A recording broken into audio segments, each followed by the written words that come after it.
What's up, YouTube? It's been a long time since I made a video, over a year. Um, but yeah, I felt compelled to make this. I'm out here in Bacalar, Mexico, waiting for the sunrise. I'm at the ecological park. It's gonna come up over there in a minute.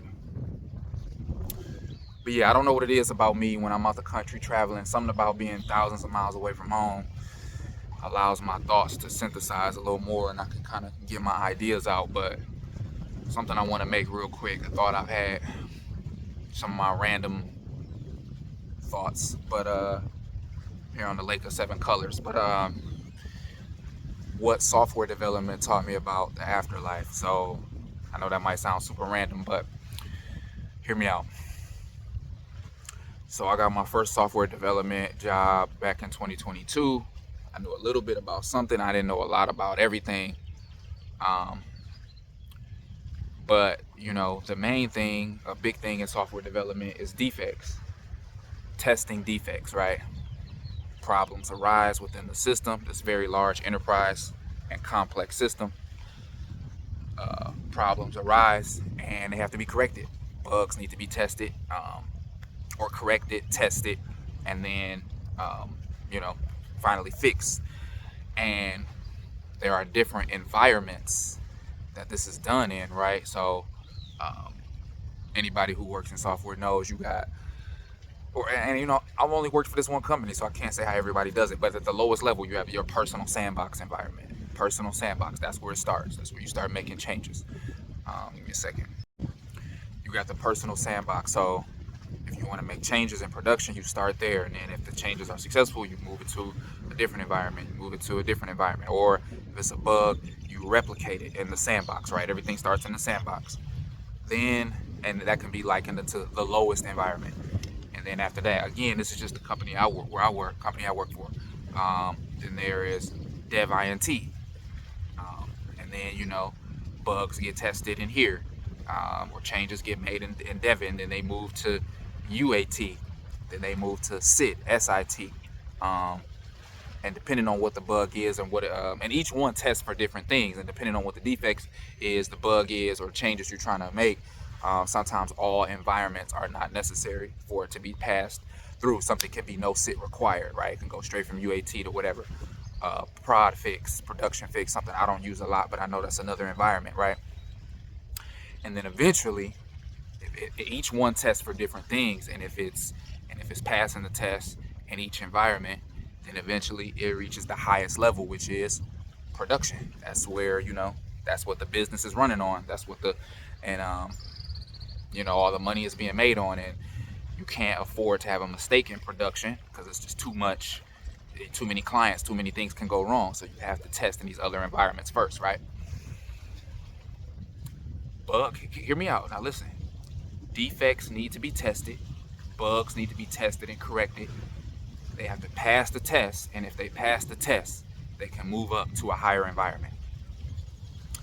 Is that not the story of every religion or every spiritual system, whether it be the Abrahamic religions, which kind of more the Abrahamic religions, or the Eastern, right? The Abrahamic religions, Christianity, Islam, Judaism, monotheism, are more about one life, you live one time, you die and go to heaven. Well, you have to pass the test of life, right? You have to overcome and work out whatever defects, whatever bugs, whatever addictions, whatever traumas you got this going on, whatever bad habits that will keep you from being in God's good graces, right? You're going to stay in this lower environment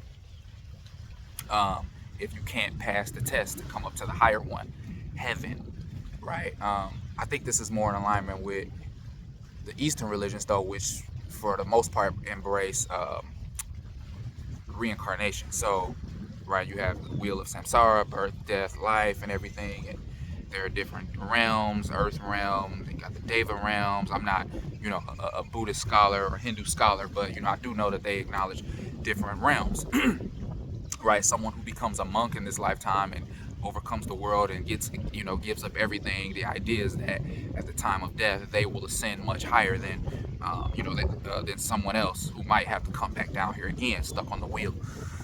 So, yeah, I don't know. Somewhere I just kind of saw this connection. It's like between real life and technology, or people say is life a simulation? Well, I don't know. There can be some evidence for that, right? In the same way that we simulate things um, in software development by replicating in lower environments, or even in video games. You got to beat level 1 to go to level 2, and if you don't, until you beat level 1, you got to keep playing level 1 over and over and over and over again, right? That's Wheel of Samsara. You didn't overcome or learn whatever lessons it was that you needed to learn in this life, so now you got to come back here and do this shit all over again, you know. And if a bug persists for too long, this development change or whatever, this idea that people want to implement, if we can't get it worked out and this bug persists for too long, eventually that whole shit just gets scrapped altogether. You know what I mean? So it makes me think in this life, if you stay on this samsaric wheel, never getting your shit together, I don't know, your consciousness it might just get wiped out. Oh, shit, we got some birds over here. This is also the ecological park. This is a major place for bird watching here in Mexico. They do tours here to come see like the exotic birds and stuff. But not to get off topic. So yeah, there are different realms. Hell, Earth can be likened unto hell, and that's kind of what First Noble Truth of Buddhism, life is suffering. I think heaven and hell is right now. You can experience heaven on earth and hell on earth. But yeah, there are different realms. You have to work out your bugs. You have to work out your defects. And upon doing that, if you prove successful in doing that, you can ascend to a higher realm. Um, I had a book by Srila Prabhupada, travel to different worlds. I'm gonna put a screenshot of it here. He talked at length about this type of stuff, but about how you live your life and what happens after death based on your energy levels. But yeah, if you want to get off the wheel of samsara, you got to clear your defects, clear your bugs, or you have to do it all over again. Buenos dias. That's it. So it's just a common theme throughout all the spiritual systems, and I kind of saw that at play in the software world. You got to get up. You got to pass your test to get up to production or heaven. I don't necessarily believe in like heaven as the Abrahamic religions describe it, but it does make sense to me that there would be higher environments, higher and lower environments, as we see in the tech world, in the virtual world, how things get tested, lower environments, higher environments. So yeah, anybody got kind of thoughts on this? Anybody familiar with Srila Prabhupada? Buddhism, Noble Truths, any Abrahamists have a take on this? I'd be interested in anybody's comments or thoughts. Feel free to leave them below.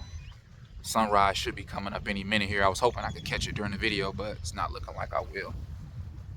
But anyway, more random videos to come. Peace.